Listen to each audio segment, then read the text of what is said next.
ایک ہے اللہ تعالیٰ کا راضی ہونا، وہ بھی بڑا ضروری ہے، اور ایک ہے بندے کا راضی ہونا، وہ بھی بڑا ہی ضروری ہے۔ ہماری زندگی کو کھا گئی یہ چیز کہ میں غریب ہوں تو امیر کیوں نہیں ہوں، میں بیمار ہوں تو تندرست کیوں نہیں ہوں، میری شہرت کم ہے تو زیادہ کیوں نہیں ہے، اس کاش کو کیوں کو۔ حضرت عبداللہ ابن مسعود رضی اللہ تعالیٰ عنہ فرمایا کرتے تھے، میری زبان پہ انگارہ آ جائے اور جل جائے، وہ اس سے بہتر ہے کہ میں یہ کہوں کہ یہ کام ایسے کیوں ہوا ہے یا ایسے کیوں نہیں ہوا۔ میرے رب نے جو کیا ہے، جس وقت کیا ہے، جس کرم سے کیا ہے، اس نے بہتر ہی کیا ہے۔ اللہ تعالیٰ کی رضا پہ راضی رہنا، اس کے فیصلوں کو تسلیم کرنا، مقام تسلیم و رضا پہ رہنا۔ قرآن مجید میں نا اہل ایمان کی جو علامت بیان کی ہے، اور جگہ جگہ صحابہ کرام علیہم رضوان کے لیے جو لفظ آیا ہے وہ بڑا قابل غور ہے۔ وہ لفظ یہ ہے کہ رضی اللہ عنہم ورضوا عنہ، فرمایا وہ لوگ ہیں کہ اللہ ان سے راضی ہے اور وہ اللہ سے راضی ہے، وہ بھی اپنے رب سے بڑے راضی ہیں۔ مقام تسلیم و رضا ہے، رضی اللہ عنہم ورضوا عنہ، اللہ ان سے راضی ہے اور وہ، یہ سورۃ المائدہ ہے۔ تو رب کیا فرماتا ہے؟ ذالک الفوز العظیم، یہ بہت بڑی کامیابی ہے کہ بندہ اللہ سے راضی ہو اور اللہ اپنے بندے سے راضی ہو، تو ذالک الفوز العظیم، یہ بڑی کامیابی۔ یہ دیکھیے، یہ آیہ کریمہ ہے قرآن مجید کی، سورہ بقرہ کی آیت نمبر 216 ہے۔ یہ نا بہت بڑا فلسفہ ہے رب کی رضا پہ راضی رہنے کا۔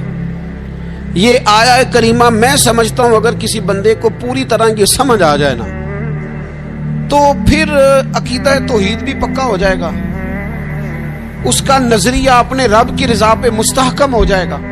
اللہ تعالیٰ نے کیا ارشاد فرمایا، ذرا انداز دیکھیے رب کریم کا اپنے بندوں پر کرم کرنے کا اور سمجھانے کا۔ فرمایا کتبہ علیکم القتال وہو کرہ لکم، تم پر نہ جہاد فرض کیا گیا ہے اگرچہ وہ تمہیں ناگوار ہی ہو، چاہے تمہیں اچھا نہ لگے۔ کتب علیکم القتال وہو کرہ لکم، فرمایا تم پر جہاد ضروری قرار دیا گیا ہے، لڑنا اللہ کی راہ میں تم پر ضروری ہے، فرض ہے، اگرچہ وہ تمہیں ناگوار ہو۔ اور پھر آگے پتہ کیا فرمایا؟ حد کر دی۔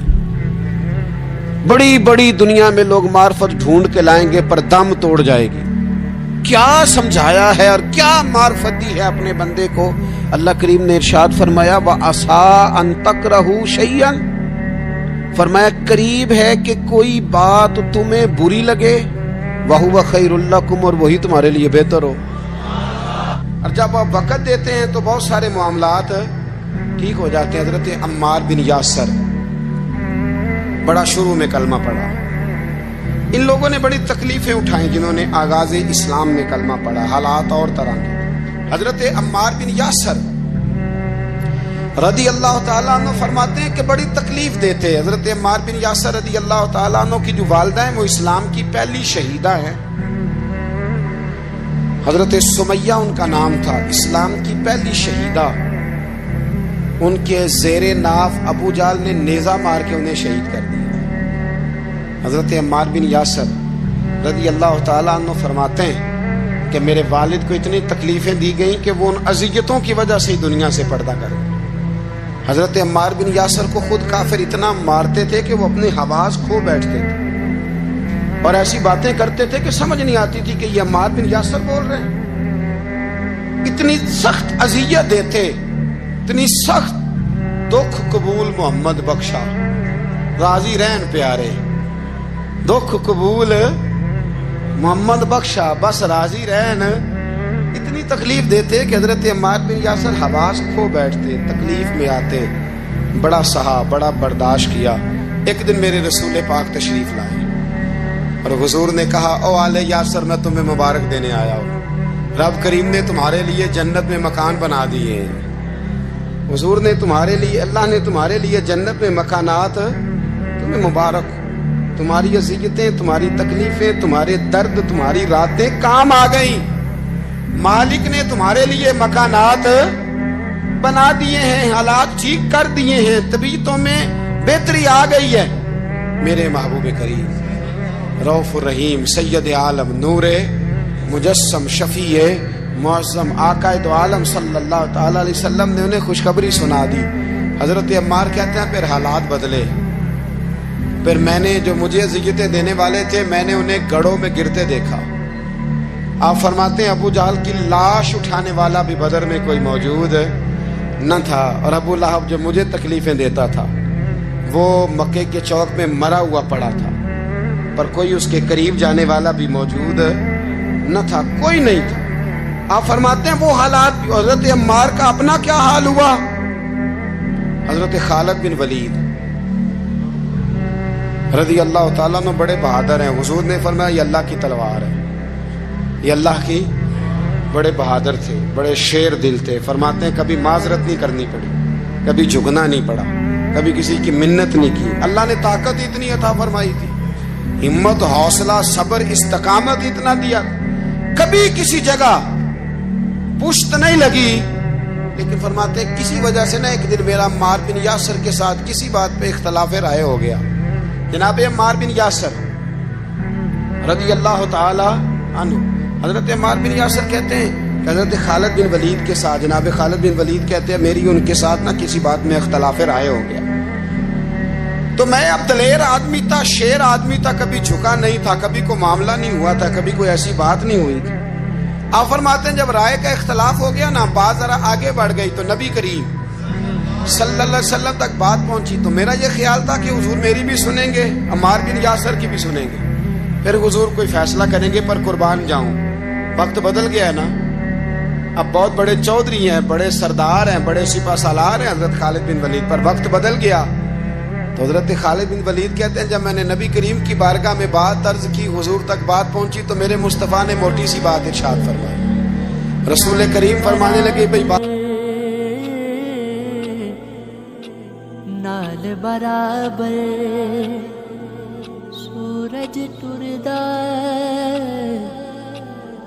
نال برابر نال برابر دن کیوں لنگن سال برابر سورج ٹردا نال برابر اکھ دا چانن مر جاوے تے اکھ دا چانن مر جاوے تے نیلا پیلا لال برابر ہے. جس نے عمار کو راضی کر لیا اس نے مجھے راضی کر لیا, اور جس نے اسے ناراض کیا اس نے مجھے ناراض کیا. فرماتے ہیں بس میری قیمت پڑ گئی, میرا قد اونچا ہو گیا. حضرت خالد بن ولید کہتے ہیں میں نے بھی کہا اب بات کیا کرنی ہے, اب تو گزارش ہی کرنی ہے, اب مدعا کیا سنانا ہے, اب تو بات کرنی ہے. فرماتے میں آگے بڑھا, اور جیسے بھی ہوا میں نے حضرت عمار بن یاسر کو راضی کیا.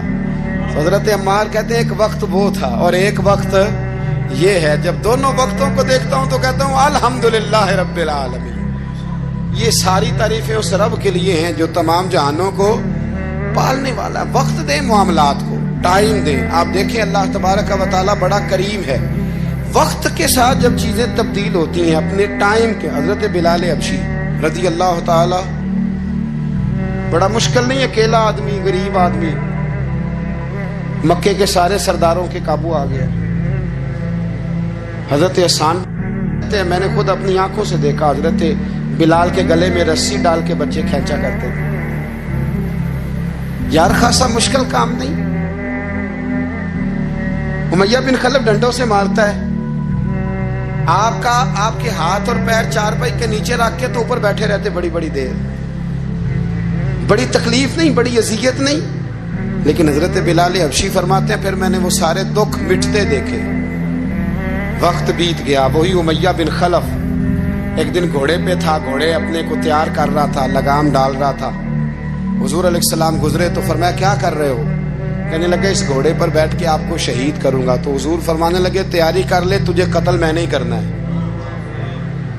پھر جنگ کے موقع پہ نا ہلکی سی خراش لگائی رسول پاک نے اسے, یہاں گلے پہ، تڑپتا تھا، روتا تھا، سسکتا تھا. لوگ کہتے تھے امیہ کیا ہو گیا، اتنا سیانا بندہ یہ کیا کرتا ہے؟ تو کہنے لگا تمہیں پتہ نہیں مجھے تکلیف کتنی ہے. ضرب تو چھوٹی ہے پر تمہیں پتہ نہیں لگائی کس نے ہے تو چھوٹی پر تمہیں خبر نہیں کہ لگائی کس نے ہے، کس نے یہ ضرب لگا دی ہے. پھر تڑپ کر سسک کر مرا. حالات بدل جاتے ہیں، حالات میں تبدیلیاں آ جاتی ہیں. ہم وقت نہیں دینا چاہتے. ہمارے اندر جو حوصلے کی کمزوری ہوتی ہے، ہمارے اندر جو وہ ایک بہت بڑا معاملہ ہوتا ہے کہ کسی بھی طریقے سے یہ معاملہ ختم ہو، کسی بھی طریقے سے شفا ہو، جلد از جلد ہم اس بات سے نکلیں، تو یہ بات ہماری درست نہیں ہے. ہمیں وقت دینا چاہیے. تو یاد رکھ میرے بھائی، جب آپ ثابت قدم، حضرت خباب رضی اللہ تعالی عنہ، بخاری میں ذکر ہے، کتب حدیث میں، کتب سیرت میں ذکر. حضرت خباب رضی اللہ تعالی عنہ نے اس وقت کلمہ پڑھا جب ابھی 5 لوگ کلمہ پڑھتے تھے. کل بندے السابقون الاولون. آپ فرماتے ہیں جس عورت کا میں غلام تھا نا، ام انمار اس کا نام تھا، وہ مجھے بڑی سخت سزائیں دیتی تھی. آپ لوہار کا کام کرتے تھے. سلاخیں، آپ کو پتہ ہے لوہار سلاخ رکھتا ہے پہلے آگ میں، بھٹی میں، پھر وہ جب پوری طرح تپتی ہے پھر کچھ بنتا ہے. لوہار کا کام کرتے تھے. آپ فرماتے ہیں ام انمار میرے ساتھ یہ کرتی کہ مجھے سخت اذیت دیتی، کلمہ چھوڑنے پر مجبور کرتی. ایک دفعہ تو ایسے ہوا کہ اس نے کافروں کی ڈیوٹی لگائی. میں گلی سے گزر رہا تھا، مجھے نہیں پتا تھا ان کی پہلے سے تیاری ہے. انہوں نے کوئلے جلا کے رکھے ہوئے تھے. مجھے پکڑا، میرا کرتا زبردستی اتارا، کوئلوں پہ لٹا دیا اور میرے وجود پر وزنی پتھر رکھ دیے. فرماتے ہیں میری چربی پگھلی تو کوئلے بجھے. یہ شہادت گاہ الفت میں قدم رکھنا. لوگ آسان سمجھتے ہیں مسلمان ہونا. زخم پہ زخم کھا کے جی، خون جگر کے گھونٹ پی، آہ نہ کر لبوں کو سی. یہ عشق ہے، کوئی دل لگی نہیں، اس میں بڑی برداشت کرنی پڑتی ہے. آپ فرماتے ہیں کہ حضور علیہ الصلوۃ والسلام نا خانہ کعبہ کی دیوار کے ساتھ ٹیک لگائے بیٹھے تھے. میں ایک دن حاضر، مجھے بڑی تکلیف دیتے تھے. کہتے ہیں جب میں کام کر رہا ہوتا تھا تو میری مالکن آتی تو وہ نکال کے نا سلاخ تو میرے سر پہ رکھ دیتی. میرا سارا وجود زخمی تھا. حضور خانہ کعبہ کی دیوار سے ٹیک لگائے بیٹھے تھے. میں حاضر ہوا تو محبوب کریم بھی اٹھے.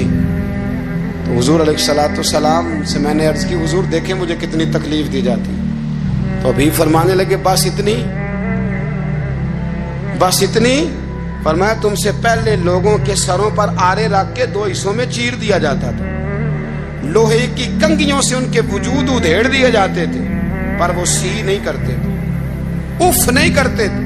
میں خبردار بس اتنی. اور پھر میرے حضور نے ہاتھ اٹھائے، کہا اے اللہ خباب کی مدد فرما. اے اللہ خباب کی اتنے لفظ ادا کی. حضرت خباب کہتے ہیں پھر میں نے وقت کو وقت دیا، پھر میں نے حالات کو وقت دیا، پھر میں نے اپنے محبوب کی دعا کو قبول ہوتے دیکھا. فرماتے ہیں وہ میری مالکن جو مجھے تکلیف دیتی تھی، اذیت دیتی تھی، پھر اس کا حال یہ تھا کہ اس کے سر میں درد اٹھا، اور جس طرح کتا چیختا ہے جب اسے مارا جاتا ہے تو وہ چلاتا ہے، اس طرح وہ آوازیں نکالتی. پھر وہ بہت بڑے طبیب کے پاس گئی تو اسے کسی نے کہا کہ لوہے کی سلاخوں سے اپنے سر کو دگوایا کر، داغ دیا کر، اسے چلایا کر جگہ جگہ سے تاکہ تیرے اندر کا درد ختم ہو. تو آپ فرماتے ہیں پھر لوگوں میں نے صبر اور استقامت کا رزلٹ دیکھا کہ وہ جو مجھے بطور سزا میرے سر پہ سلاخیں رکھتی تھی، پھر وہ بطور دوائی منگانے لگی. میں سلاخ گرم کر کے لاتا، اس کے سر پہ رکھتا. فرماتے ہیں پھر اسے سکون ہوتا، پھر وہ تڑپتی. اور چونکہ مجھے تو وقت یاد تھا نا، کہتے ہیں لیکن میں مصطفیٰ کریم کا کلمہ پڑھتا تھا، میں نے کبھی دوبارہ پلٹ کر اسے یہ بات یاد نہ کرائی. آپ وقت دیں، ماحول کو ٹائم دیں. آپ دیکھیں، ہاں یہ ضرور دیکھ لیں کہ آپ کے ضمیر کے اندر کوئی ایسی بات تو نہیں، کوئی ایسا معاملہ تو نہیں کہ جہاں آپ غلط ہیں.